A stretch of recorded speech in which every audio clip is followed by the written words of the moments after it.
샬롬 샬롬 샬롬 샬롬. 하나님 사랑합니다. 여러분 주 안에서 사랑합니다. 주의 13장 말씀 보도록 하죠.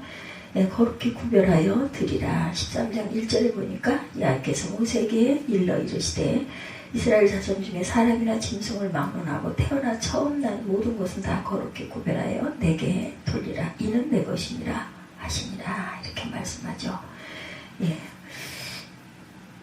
그리고 2절에 보니까 이스라엘 자손 중에 사람이나 짐승을 막론하고 태에서 처음 난 모든 것을 거룩히 구별하여 내게 돌리라. 이는 내 것이라 하시니라. 모세가 백성에게 이르되 너희는 애굽 정도에 뒀던 집에서 나온 그날을 기념하여 유괴병을 먹지 말라. 야훼께서 그 손의 권능으로 너희를 이곳에서 인도하여 내셨습니다. 말씀하죠. 아비벌 이날에 너희가 나왔으니 야훼께서 너를 인도하여 가나안 사람과 헷 사람과 아모리 사람과 히위 사람과 여부수 사람의 땅 곧 내게 주시려고 내 조상에게 맹세하신 젖과 꿀이 흐르는 땅에 이르게 하시거든. 너는 이달에 그 예식을 지켜 이래 동안 무교병을 먹고 일곱째 날에는 야훼께 절기를 지키라. 이래 동안은 무교병을 먹고 유교병을 내게 보이지 아니하게 하며 내 땅에서 누룩을 내게 보이지 아니하게 하라. 너는 그날에 내 아들에게 보여 이르기를 이 예식은 내가 애굽에서 나올 때 야훼께서 나를 위하여 행하신 일로 말미암음이라 하고 이것으로 내 손의 기호와 내 미간의 표를 삼고 야훼 율법이 내 입에 있게 하라. 이는 야훼께서 강하신 손으로 너를 애굽에서 인도하여 내셨습니다. 해마다 절기가 되면 이 규례를 지킬지니라. 10절까지 말씀 이렇게 나와 있습니다. 11절에 야훼께서 너와 내 조상에게 맹세하신 대로 너를 가나안 사람의 땅에 인도하신 그 땅을 내게 주시거든. 너는 태에서 처음 난 모든 것과 내게 있는 가축의 태에서 처음 난 것을 구별하여 여호와께 돌리라. 숫것은 야훼의 것이니라. 나귀의 첫 새끼는 다 어린 양으로 대속할 것이요 그렇게 하지 아니하려면 그 목을 꺾을 것이며 내 아들 중 처음 난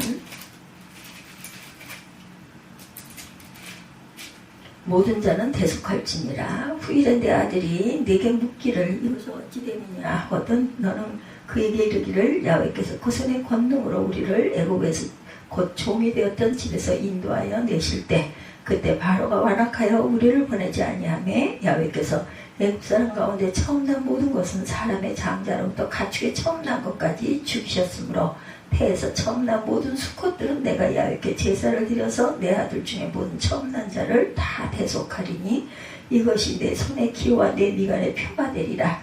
이는 야훼께서 그 손의 권능으로 우리를 애굽에서 인도하여 내셨음이니라 할지니라.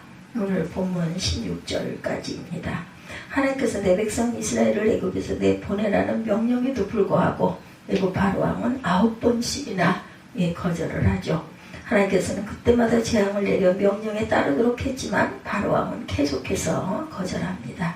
하나님께서 그 재앙의 강도를 점점 높여서 회개하고 뜻을 돌이키도록 하셨지만 오히려 바로왕은 더욱더 완악하고 강팍해져 갑니다. 하나님께서 모세를 불러 이제 한 가지 최후의 재앙만이 남았는데 그 재앙을 당하고서야 바로왕이 반드시 이스라엘 백성을 내보내게 될 것이라고 말씀하세요.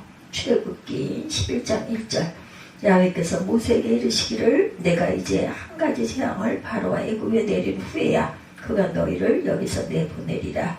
그가 너희를 내보낼 때는 여기서 반드시 다 쫓겨나리니 이렇게 말씀하죠. 여기 한 가지 재앙은 애굽 사람에게 속한 것으로 사람과 생축 처음 난 것 그들의 장자와 초태생에 죽게 되는 10번째 마지막 재앙을 의미합니다. 그리고 이 마지막 10번째 재앙을 두고 하나님께서는 출애굽기 11장 4절에 모세가 바로에게 이르되 야훼께서 이와 같이 말씀하시기를 밤중에 내가 애굽 가운데로 들어가리니. 내가 애굽 가운데로 들어가리니라는 말씀은 지금까지의 재앙은 하나님의 지시에 따라 모세와 아론이 대신 집행한 것이지만 마지막 재앙은 하나님께서 애굽 가운데로 들어가서 나타내신다라는 것이에요. 이런 마지막 재앙이 애굽 모든 사람들에게 돌이킬 수 없는 치명적인 재앙일 것이라는 암시의 말씀입니다. 끝까지 완악하고 강팍한 자에게는 파멸만이 남았다는 것이고 이스라엘은 이제 완전하게 구원을 얻을 것을 암시하는 말씀이죠. 가부장 중심의 사회를 형성했던 애굽에서 장자권은 아주 크게 존중되었습니다. 왜냐하면 장자는 가계를 이는 계승자인과 동시에 한 가문의 대표자이기 때문이다. 따라서 장자에게는 다른 형제들보다 막중한 책임과 동시에 더 많은 권위와 재산이 주어졌어요. 그런 면에서 장자는 한 가계의 운명이 걸린 고귀한 존재였기 때문에 장자의 죽음은 엄청난 충격을 받을 수밖에 없다. 이 장자 죽음의 재앙은 애굽 사람뿐만 아니라 생축에 처음 난 것도 죽임을 당하는 엄청난 생명 전반에 걸친 재앙이다. 따라 처음 난 것이 모두 죽는다는 것은 곧 애굽의 종교와 경제와 문화 전반에 걸친 엄청난 비극이 아닐 수가 없습니다. 이처럼 하나님은 애굽 사람이 신뢰하며 아끼고 소중히 여기던 것들로 절대를 가하심으로 그들의 삶 자체를 심판하세요. 이 장자 재앙으로 애굽 전역에 걸쳐서 큰 곡성이 있으리라고 말씀하죠. 이 곡성은 단순히 장례식 등에서 볼 수 있는 울음소리 정도가 아니라 애굽의 모든 가정에서 동시에 부르짖는 통곡으로 전무후무한 곡성이 될 것이다. 전무후무한 곡성이 들릴 때 개 한 마리도 그 혀를 움직이지 않을 것이다 이렇게 말하죠. 주위에 가장 민감한 것이 개이고 어떤 일이 생기면 제일 먼저 청각과 후각이 발달한 개부터 짖는 것이 상례인데 애굽의 큰 곡성과는 완전히 상반되게 이스라엘 각 집에서는 개 한 마리도 그 혀를 움직이지 아니하리라. 애굽은 처음 난 것들이 모두 죽음으로 큰 곡성이 진동할 것이지만 이스라엘은 이와는 정반대로 평온할 것이다. 이 사실을 통해 바로는 하나님께서 이스라엘을 구별하여 보호하신다는 것을 똑똑히 보고 알게 됩니다. 출애굽기 11장 6, 7절입니다. 애굽 온 땅에 전무후무한 큰 부르짖음이 있으리라. 그러나 이스라엘 자손에게는 사람에게나 짐승에게나 개 한 마리도 그 혀를 움직이지 아니하리니 여호와께서 애굽 사람과 이스라엘 사이를 구별하는 줄을 너희가 알리라 하셨나니. 하나님께서 예고하신 대로 애굽 사람과 이스라엘 사람 사이를 구별하여 애굽 바로 왕의 장자로부터 가장 미천한 자의 장자에 이르기까지 그리고 애굽의 모든 생축의 초태생의 장자 죽음의 재앙을 내리셨습니다. 이 재앙으로 죽임을 당하지 아니한 집은 하나도 없었다. 애굽 사람들에게 있어 가계의 대들 보이지만 소망인 장자를 잃는 것은 무엇보다 큰 슬픔이었죠. 그러나 이 통곡의 밤에도 이스라엘 백성들은 개조차 그 입을 봉하고 고요히 잠든 평안의 밤을 지낼 수 있었다. 애굽 전역에 내려진 장자 죽음의 재앙에서 이스라엘 백성만은 그 재앙을 당하지 않은 이유는 하나님께서 애굽 사람과 이스라엘 사이를 구별하시기 때문이다. 출애굽기 11장 7절입니다. 그러나 이스라엘 자손에게는 사람에게나 짐승에게나 개 한 마리도 그 혀를 움직이지 아니하리니 여호와께서 애굽 사람과 이스라엘 사이를 구별하는 줄을 너희가 알게 하려 하셨나니. 그리고 애굽 사람과 이스라엘 사이를 구별하기 위해서 하나님께서 아주 중요한 말씀을 하시죠. 출애굽기 12장 1절에서 14절 내용에 모든 이스라엘 백성들은 각 가족 단위로 흠이 없고 1년 된 수컷으로 어린 양을 한 마리씩 잡아 그 피는 그 양을 먹을 집의 문설주와 인방에 바르고 고기는 불에 구워서 쓴 나물과 누룩을 넣지 않은 떡과 함께 먹으라. 그리고 그것을 먹을 때 허리띠를 두르고 신발을 신고 지팡이를 든 채 급히 먹어라. 이것은 나 여호와의 유월절이니라. 그날 밤에 내가 애굽 땅을 두루다니며 사람과 짐승을 가리지 않고 애굽에 처음 난 것을 모조리 죽이고 애굽의 모든 신들을 벌할 것이니라. 그 피는 너희가 살고 있는 집의 표시가 될 것이니라. 내가 피를 보면 너희를 넘어가겠노라. 내가 애굽을 벌할 때 너희에게는 아무 해가 미치지 않을 것이니라. 너희는 그날을 나의 아이가 행한 일을 기념하여 하나님의 절기로 삼아 영원한 규례로 대대로 지킬지니라. 이것이 바로 유월절입니다. 여기 하나님께서 행한 일을 기념하여 하나님의 절기로 삼아 영원한 규례를 대대로 지켜야 할 규례가 바로 패스오버 유월절입니다. 하나님께서 애굽의 장자 재앙을 내리실 때 집주와 문설주와 인방의 어린 양의 피가 보이면 그 집을 넘어가셨다는 뜻에서 붙여진 절기 이름 유월절 패스오버. 그리고 이 장자 죽음의 재앙을 내린 그날에 하나님께서는 이스라엘 자손을 애굽 땅에서 완전히 인도하여 내시죠. 출애굽기 12장 51절입니다. 장자 죽음의 재앙을 통해 이스라엘을 애굽에서 인도하여 내신 하나님께서는 이스라엘 백성에게 하신 첫 번째 말씀이 출애굽기 13장 2절에 이스라엘 자손 중에 사람이나 짐승을 막론하고 태에서 처음 난 모든 것은 다 거룩히 구별하여 내게 돌리라. 이는 내 것이니라. 이렇게 말씀을 하세요. 그리고 약속의 땅 가나안에 들어가거든 이 절기를 지키라고 말씀하시죠. 13장 11절에서 13절까지 내용이죠. 야훼께서 너와 네 조상에게 맹세하신 대로 너를 가나안 사람 땅에 인도하시고 그 땅을 내게 주시거든 너는 태에서 처음 난 모든 것과 내게는 가축의 태에서 처음 난 것은 다 구별하여 야훼께 돌리라. 수컷은 야훼 것이니라. 나귀의 첫 새끼는 다 어린 양으로 대속할 것이요 그렇게 하지 아니하려면 그 목을 꺾을 것이며 내 아들 중 처음 난 모든 자는 대속할지니라. 애굽의 초태생이 죽었던 6월절 밤에 하나님의 은혜로 이스라엘의 초태생은 사람이라 짐승할 것 없이 모두 죽지 않았기 때문에 그 초태생은 당연히 하나님의 것으로 하나님께 돌리라는 것입니다. 민수기 3장 13절에도 처음 태어난 자는 다 내 것이면 내가 애굽 땅에서 그 처음 태어난 자를 다 죽이던 날에 이스라엘이 처음 태어난 자는 사람이나 짐승을 다 거룩하게 구별하였으니 그들은 내 것이 될 것입니다. 나는 하나님이라. 민수기 8장 17절에도 이스라엘 자손 중에 처음 태어난 것은 사람이든 짐승이든 다 내게 속하였으면 내가 애굽 땅에서 모든 처음 태어난 자를 치던 날에 그들을 내게 구별하였습니다. 애굽 전역에 내린 장자 죽음을 제하면서 애굽 사람과 이스라엘 사이를 구별하시는 표시가 바로 어린 양의 피였다. 그 피를 보시고 애굽 사람과 이스라엘 사이를 구별하여 애굽 사람 집에 죽음의 재앙을 내리셨고 이스라엘 사람의 집은 그 피를 보시고 넘어가셨다. 그러므로 이스라엘 백성들 애굽 사람과 구별하기 위해 어린 양이 대신 피 흘린 희생당한 것이다. 이른바 아무 죄도 없는 어린 양이 대속의 피를 흘린 것이다. 그러므로 이스라엘 백성은 오직 어린 양이 흘린 대속의 피로 구원을 받아요. 사도 베드로는 이 시대에 예수 그리스도를 믿고 구원받은 성도를 이렇게 말하죠. 베드로전서 1장 18, 9절입니다. 너희가 알거니와 너희 조상이 물려진 헛된 행실에서 대속함을 받은 것은 은이나 금같이 없어질 것으로 된 것이 아니오 오직 흠없고 점없는 어린 양 같은 그리스도의 보배로운 피로 된 것이니라.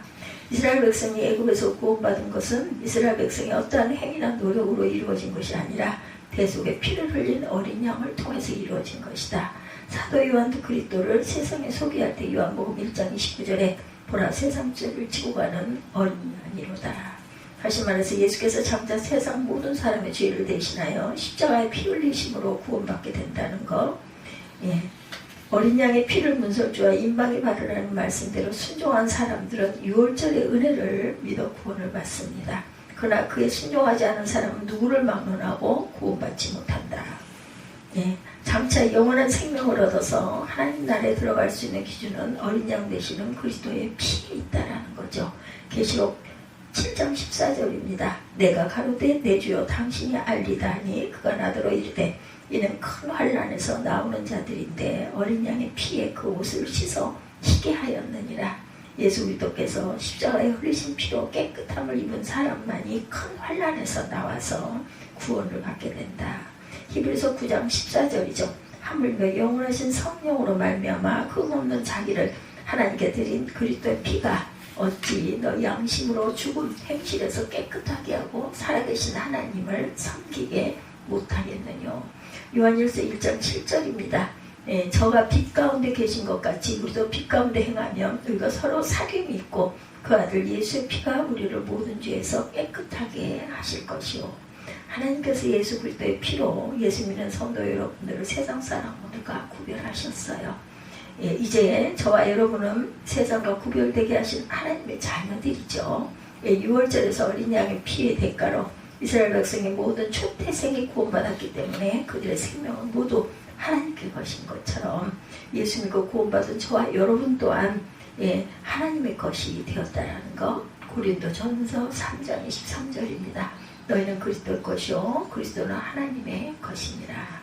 이제 예수 믿음으로 구원받은 사람은 자신을 하나님 앞에 거룩히 구별하여 드려야 한다. 예수 믿고 구원받은 성도들은 6월절 어린 양의 대속의 피로 구원받은 이스라엘 사람과 같아요. 영적 이스라엘 백성이다. 영적 이스라엘 백성과 같은 성도들은 이스라엘 백성에게 하신 말씀처럼 누구를 막론하고 구별하여 거룩히 바쳐진 하나님의 것이에요. 다시 말해서 거룩하신 하나님 앞에 거룩한 삶으로 살아가야 한다. 하나님께서 이스라엘 사람과 애굽 사람 사이를 구별하셨듯이 애굽 사람과 구별된 삶을 살아라. 그래서 이 6월절을 지키기 위해서 6월절 양을 먹되 애굽 사람들처럼 날 것으로 나무로 삶아서 먹지 말고 불에 구워서 먹어라. 또한 유교병 발효된 음식을 먹지 말고 무교병과 쓴 나물과 함께 먹으라고 하셨어요. 유교병은 부패한 옛 생활을 상징합니다. 멸망받을 수밖에 없는 옛 애국의 음식을 상징하는 것이 유교병입니다. 그래서 유교병을 먹어 유월절을 지키라, 무교병을 먹어 유월절을 지키라는 것이죠. 무교병은 효소의 역할하는 누룩을 넣지 않은 떡, 누룩은 죄와 옛생활의 상징이기 때문이다. 고린도전서 5장 5절에서 7절입니다. 무교병은 구속받은 거룩한 자가 먹을 신령한 음식을 상징하죠. 쓴 나물, 애굽의 쓰라린 종되었던 생활을 상징합니다. 따라서 이것을 먹을 때마다 애굽의 쓰라진 옛 생활을 겸손히 돌아보고 그것으로부터 피 흘려 구원해 주신 하나님의 은혜를 항상 기억하여 감사하는 생활을 하라. 신명기 5장 15절, 15장 15절입니다. 특히 유월절을 기념하라는 말씀은 애굽 곧 종되었던 집에서 나온 그날을 기념하여, 이 표현의 그 사용 목적은 이스라엘로 하여금 과거 애굽에서 비참한 신분 및 생활을 기억해 하여 크신 하나님의 구속의 은혜를 감사하게 하는 데 있다는 것이죠. 한편 오늘날 하나님의 자녀가 된 성도 역시 과거에는 사단의 종의 신분이었다. 에베소서 2장 1절에서 5절에 보면 그는 허물과 죄로 죽었던 너희를 살리셨도다. 그때 너희는 그 가운데 행하여 이 세상의 풍조를 따르고 공중의 권세 잡은 자를 따랐으니 곧 지금 불순종의 아들 가운데 역사하는 영이라. 전에는 우리도 다 그 가운데 우리 육체의 욕심을 따라 지내며 육체와 마음에 원하는 것을 하여 다른 아들과 같이 본질상 진노의 자녀이었더니 긍휼이 풍성하신 하나님이 우리를 사랑하신 그 큰 사랑을 인하여 허물로 죽은 우리를 그리스도와 함께 살리셨고 너희는 은혜로 구원을 받은 것이라는 것입니다. 에베소서 2장 1절에서 5절입니다. 또한 이 유월절을 영원히 기념하라. 기념하라는 것은 기억하라, 암송하라는 뜻으로 하나님의 은혜와 구원의 역사를 배은망덕하게 잊거나 경시하지 않도록 하기 위하여 경건의 삶을 기억하라는 것입니다. 올바른 신앙생활의 출발점은 죄로 인해서 죽을 수밖에 없는 상태에서 나를 구원해 주신 그리스도의 은혜를 잊지 않고 감사하는 데 있다. 6월절 어린 양 되시는 그리스도의 십자가 피로 구원받은 저와 여러분은 이제 모든 생활에서 세상과는 구별되어 자신을 더럽히지 않냐고 깨끗하게 살아야 할 것이다. 하나님께서 이스라엘 백성을 애국 사람과 구별하셨다는 것은 거룩하게 하셨다는 뜻이죠. 거룩이라는 말은 분리, 구별이라는 그러한 뜻입니다. 그래서 하나님께서 이스라엘 백성을 애굽에서 해방하기 위해 모세를 바로 왕에게 보내 이렇게 말하라고 그러죠. 출애굽기 9장 1절, 레위기 10장 26절에 증거합니다. 출애굽기 9장 1절에 여호와께서 모세에게 이르시되 바로에게 들어가 그에게 이르라 히브리 사람의 하나님 야훼께서 말씀하시기를 내 백성을 보내라 그들이 나를 삼킬 것이니라. 하나님께서 이스라엘 백성을 하나님의 소유로 삼으시려고 구별하시고 말씀하셨다는 것. 레위기 10장 26절에도 너희는 내게 거룩할지어다 이는 나 야훼가 거룩하고 내가 또 너희로 나의 소유를 삼으려고 너희를 만민 중에서 구별하였습니다. 하나님께서 구별하여 하나님의 소유된 하나님의 백성은 거룩하게 살아야 한다. 거룩하게 사는 하나님의 백성을 하나님의 성민이다 이렇게 부릅니다. 신명기 7장 6절입니다. 너는 야훼 내 하나님의 성민이라. 내 하나님 야훼께서 지상 만민 중에서 너를 지켜 기업의 백성으로 택하셨나니. 신명기 26장 19절에도 야훼께서 너희 칭찬과 명예와 영광으로 그 지으신 모든 민족에 뛰어나게 하시고 그 말씀하신 대로 너로 내 하나님 야훼의 성민이 되게 하시리라. 예수 그리스도도 믿음의 여러분 하나님의 소유된 거룩한 백성 하나님의 성민이라는 것이죠. 하나님의 성민은 모든 삶에 세상 사람과 구별되게 살아야 한다. 다시 말해서 거룩하게 살아야 한다. 하나님의 성민은 언행, 심사, 말과 행동과 마음 씀씀이가 거룩해야 한다. 모세가 바람광야 가데스에서 가나안 땅을 정복하기 위해서 12명의 정탐꾼을 보내죠. 12명의 정탐꾼이 가나안 땅을 탐지하고 돌아왔는데 그 중에 10명이 가나안 땅에 사는 사람들은 기골이 장대하여 그에 비하면 자신들은 메뚜기와 같다라고 말합니다. 그와 성읍은 철옹성 같아 경과에 도저히 점령이 불가하다고 말합니다. 하나님께서 약속하신 땅임에도 불구하고 전혀 믿음 없는 부정적인 보고를 하고 이에 동조한 백성들이 떼거리로 몰려와 모세 하나님께 원망과 불평을 퍼붓습니다. 이미 하나님께서 가나안 땅을 탐지한 날 40일에 하루에 1년으로 헌신하여 환산하여 40년간 광야 생활을 하도록 징계하셨고, 믿음 없는 보고를 했던 10명의 정탐꾼은 재앙으로 죽임을 당했고, 원망 불평을 퍼부은 무리들 모두 광야에서 죽임을 당해야 했죠. 예, 하나님께서 말씀하신 때를 하루를 1년으로 환산해서 광야 이곳저곳을 돌고 돌아 38년 만에 바람 광야 가데스로 돌아오게 됩니다. 그렇게 뼈아픈 교훈을 겪은 그곳 이질레아 잊을 수 없는 바람 광야, 예, 가데스에 다시 돌아오게 됐어요. 38년간의 징계를 당하고 돌아왔지만 변한 것은 하나도 없다. 여전히 불모의 땅, 물 한 방울 풀 한 폭이 없는 삭막한 광야 그대로입니다. 함께 출애굽했던 출애굽 세대들은 모두 죽고 시퍼렇게 젊은 광야 1세대들도 이끌고 백발이 성성한 120세가 되던 원점으로 돌아온 모세의 마음은 과연 어땠겠는가. 그러나 이 광야 1세대 백성들은 부모들이 겪은 고통안의 교훈에도 불구하고 38년 만에 돌아온 이곳 바람광야 가데스에서 마실 물이 없자 그들 부모와 다를 바 없이 원망과 불평을 늘어놓습니다. 그 부모들은 애굽 생활을 완전히 털어내지 못해서 그렇다고 이해할 수 있지만, 이들은 광야에서 태어나 날 때부터 광야 사율이 익숙한지라 그렇지 않으리라 생각했는데 역시 그 부모의 그 자식들이죠. 예, 이들은 부모보다 더 한층 사나웠어요. 민수기 20장 2절에 보면 회중에 물이 없으므로 모여 모세와 아론을 공박하니라고 그렇게 말합니다. 이 말은 정의를 품고 반란을 일으킨 자세로 모세와 아론에게 대들면서 원망했다라는 뜻이죠. 이들은 38년 전 사건을 분명히 잊지 않고 있어요. 예, 원망 불평하는 내용을 보면 알 수가 있죠. 차라리 그때 40년 전 그때 죽었더라면 예, 좋을 뻔했는데 이렇게 뺑뺑이를 돌다가 여기서 악한 이곳에서 죽게 만드느냐. 민수기 20장 3, 4절이죠. 지난 40여 년 동안 그들 부모로부터 사사건건 원망과 불평을 참아왔던 모세는 이번에도 성전에 나가 엎드려 기도합니다. 하나님께서 응답하시죠. 지팡이를 가지고 내 형 아론과 함께 회중을 모으고 그들의 목전에서 너희는 반석에게 명하여 물을 내라 하라. 내가 그 반석으로 물을 내게 하여 회중과 그들의 짐승에게 마시올지니라. 그러나 모세는 백성을 모아놓고 패역한 너희야 들으라. 우리가 너희를 위하여 물을 내랴 소리를 치죠.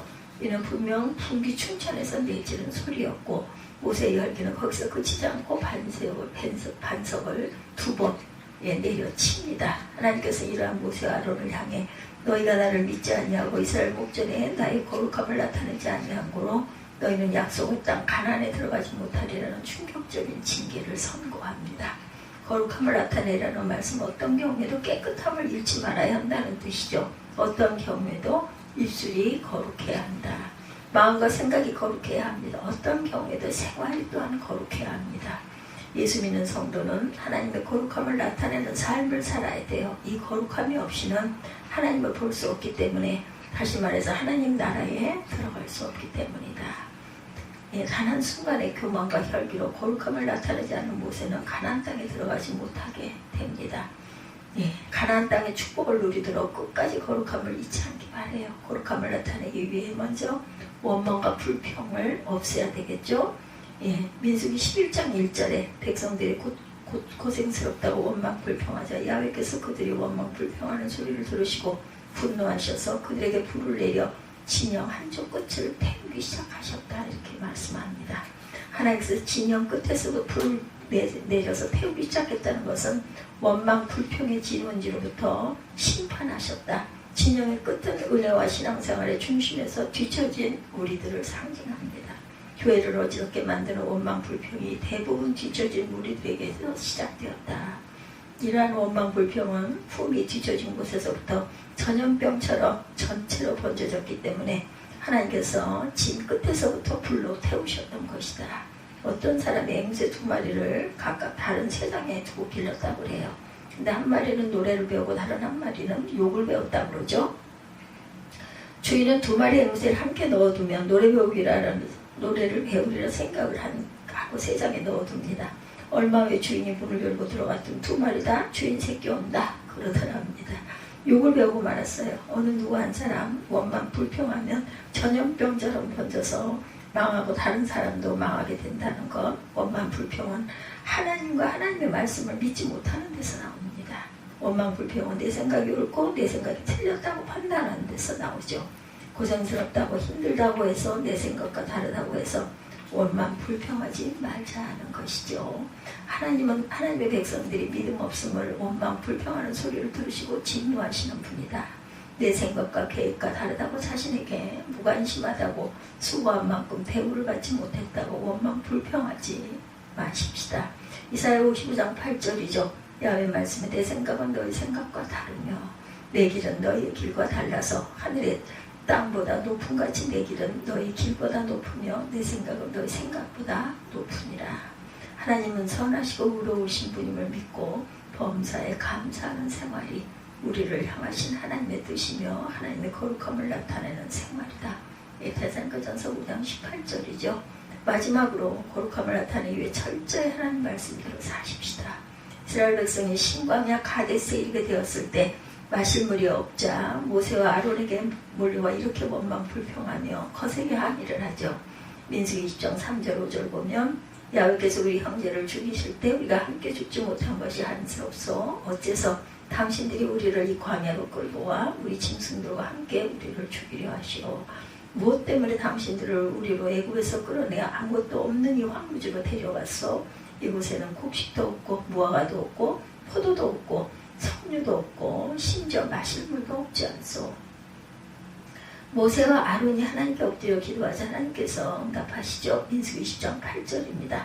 너는 내 지팡이를 가지고 내 형 아론과 함께 백성을 모으고 그들 앞에서 바위를 향해 물을 내라고 말하라. 너는 그 바위에서 물을 나오게 하여 백성과 모든 짐승이 마시게 하라. 하나님께서 분명 반석에게 명하여 물을 내라고 말씀하셨어요. 이에 모세가 하나님께서 명령하신 대로 지팡이를 들고 백성들에게 소리치죠. 이 반역자들이여 우리가 당신들 위해 바위에서 물을 내야 하겠소? 그리고 지팡이를 들어서 바위를 2번 내려칩니다. 그래서 물이 분수처럼 솟구쳐 나와 백성 그들의 짐승이 다 그 물을 마시죠. 그러나 하나님께서 모세와 아론에게 충격적인 말씀을 하십니다. 민수기 20장 12절에 너희가 나를 믿지 아니하고 이스라엘 자손의 목전에 나의 거룩함을 나타내지 아니한 고로 너희는 내 총회에 내가 그들에게 준 땅으로 인도하여 드리지 못하리라. 모세는 반석에게 물을 내라 명령한 것이 아니라 반석을 2번 치매 그렇게 말합니다. 모세가 반석에게 명령하라는 말과 치라는 말을 분간치 못한 인물이 되었다. 38년 전 이곳에서 물을 낼 때는 하나님께서 반석을 치라고 말씀하셨고 지금 반석에게 명하여 물을 내게 하라 이렇게 말씀하셨어요. 교만과 감정 혈기 때문에 하나님 말씀을 놓쳤어요. 혈기로 인해 하나님 말씀을 거역한 것이죠. 모세는 홧김에 하나님의 말씀을 잊어버리고 말았다. 백성들이 아무리 악다구니를 치고 대들어도 끝까지 온전한 믿음으로 하나님 말씀에 철저하게 순종함으로 과연 하나님은 거룩하시고 과연 하나님의 지도자는 다른 것을 나타내어 보여주었다라는 것이 그렇게 했어야 되는 것. 하나님은 이 같은 모세의 행위를 믿음 없는 행위, 하나님의 거룩함을 나타내지 아니하는 행위로 지적하시고 이로 인해 가나안 땅에 들어가지 못하리라고 엄중한 벌을 내리십니다. 지나온 40년 동안 온갖 원망 불평을 참아가며 급심한 마음고생을 겪으며 온유와 겸손으로 백성을 섬기고 이끌어온 모세와 아론에게 너무 중한 벌을 내리신 것이 아닌가 하는 생각이 듭니다. 모세 자신도 너무나 억울하게 생각이 되죠. 그래서 신명기에 보면 모세가 백성들에게 반복하여 너희 때문에 내가 약속의 땅에 들어가지 못하게 되었다는 말을 여러 차례 반복합니다. 신명기 1장 37절, 44장 21절, 32장 49절에서 51절에 증거되어 있어요. 얼마나 하시고 원통하고 땅을 치고 통곡할 일이겠는가. 그래서 여러 번 하나님의 용서를 구하고 하나님의 뜻을 돌이키려 했지만 주어진 말씀은 그만해도 족하니 이 문제는 다시는 거론하지 말라고 엄하게 말씀합니다. 신명기 3장 26절이죠. 너희들 때문에 여호와께서는 나에게 노하셔서 내 기도를 듣지 않으시고 이렇게 말씀하셨다. 이것으로 충분하다. 이 문제에 대해서 다시는 말하지 말라. 모세는 한순간의 교만과 혈기로 반석을 내리쳐서 야훼 하나님의 거룩함을 나타내지 않았지만 하나님께서는 반석에서 물을 내어 그 백성에게 마시게 하시고 모세와 아론을 징계하심으로 자신의 거룩을 드러냅니다. 인간의 허물과 실수가 많지만 하나님께서는 어떤 모양으로든지 자신의 거룩함을 드러내는 전능한 하나님이시고 하나님 예수 믿는 성도 저와 여러분의 세상 사람과 다를 바 없이 사는 것을 원치 않으신다라는 거. 예수 믿는 하나님의 자녀들은 거룩하게 세상 사람들과는 구별되게 살아야 된다. 말과 행동이 세상 사람들과 구별되어야 된다. 그래서 베드로전서 4장 11절에 만일 누가 말하려면 하나님의 말씀을 하는 것 같이 하고 누가 봉사하려면 하나님의 공급하시는 힘으로 하는 것 같이 하라, 이렇게 말씀하시죠. 에베소서 4장 29절에 무릇 더러운 말은 너 입 밖에 내지 말고 오직 덕을 세우는 데 소용되는 대로 선한 말을 하며 듣는 자들에게 은혜를 끼치게 하라, 이렇게 말씀하십니다. 구약의 정결법이 담긴 레위기에 보면 밭에다 종자를 뿌릴지라도 두 종자를 섞어 뿌리지 말고 옷을 입어도 두 재료로 직조하는 혼방의 옷을 입지 말라, 레위기 19장 9절에 이 말씀을 하시죠. 이 말씀의 뜻은 하나님께서 그만큼 혼합된 것을 싫어하신다. 예수 믿는 사람들이 세상 사람들과 구별 없이 살지 말라는 것이죠. 세상 사람들은 몸에 문신 새기거나 그려 넣을지라도 레위기 19장 28절입니다. 너희 예수 믿는 사람들은 너희 몸을 깨끗하게 하고 구별하게 살라. 세상 사람들은 몸에 여기저기 구멍을 뚫고 고리를 달고 다닐지라도 그 같은 행위는 역사적으로 볼 때 노예들이 행했던 것을 깨달아서 예수 믿는 너희는 너희 몸을 거룩하게 보존하라 말씀합니다. 세상 사람들은 무엇을 먹고 마시든지 자기 몸을 위하여 먹고 마실지라도 예수 믿는 너희는 오직 하나님의 영광을 위하여 먹고 마시라. 고린도전서 10장 31절이죠. 구약성경 레위기 11장에 이스라엘 백성들이 먹을 수 있는 정한 것과 먹어서는 안 되는 부정한 생물들을 가르칩니다. 짐승 중 이스라엘 백성이 먹을 수 있는 것은 두 가지 조건을 갖추어야 한다. 굽이 갈라져 쪽발이 되고 새김질하는 것, 레위기 11장 3절. 굽이 갈라져야 한다는 것은 세상과 구별된 삶을 살아야 한다는 의미고, 새김질을 한다는 것은 새김질하는 동물들이 대부분 초식동물로 다른 짐승에게 해를 끼치지 않는 평화스러운 동물인 것처럼 사람들과 화평케 하는 삶을 살아야 한다. 초식동물들이 새김질하여서 소화시키듯이 하나님의 말씀을 묵상하며 그 말씀대로 온전히 신앙생활을 하라. 성경에서 물은 세상을 뜻하는데 예수 믿는 성도는 세상 물 흐르는 대로 살지 말고 지느러미를 가지고 물을 거슬러 더욱 깨끗한 산 위로 올라가는 삶을 살아라. 불의하고 부정한 세상을 거슬러 의롭고 거룩한 삶을 살라는 것이고, 비늘이 없는 물고기는 대부분 물 밑으로 기어다니며 그 모습이 험상스러울 뿐만 아니라 공격성을 띠고 있다는 점에서 부정하다는 뜻입니다. 하나님께서 이렇게 먹는 음식까지도 정결한 것, 부정한 것을 구별한 이유는 예수 믿는 사람 모든 면에서 세상 사람들과 달리 구별돼서 깨끗하게 살라는 것이죠. 하나님께서 이렇게 모든 생활 영역에서 세상 사람들과는 구별되어 살라고 말씀하시는 목적은 그런 거룩함을 나타내어서 세상 사람들로 하여금 야훼 하나님을 알고 믿어 섬기도록 에스겔 38장 16절과 23절에 증거합니다.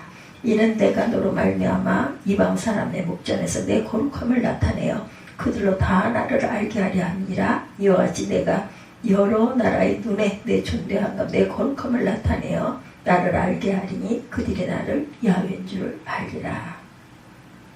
여러분을 향한 하나님의 뜻은 바로 거룩함을 나타내는 생활이다.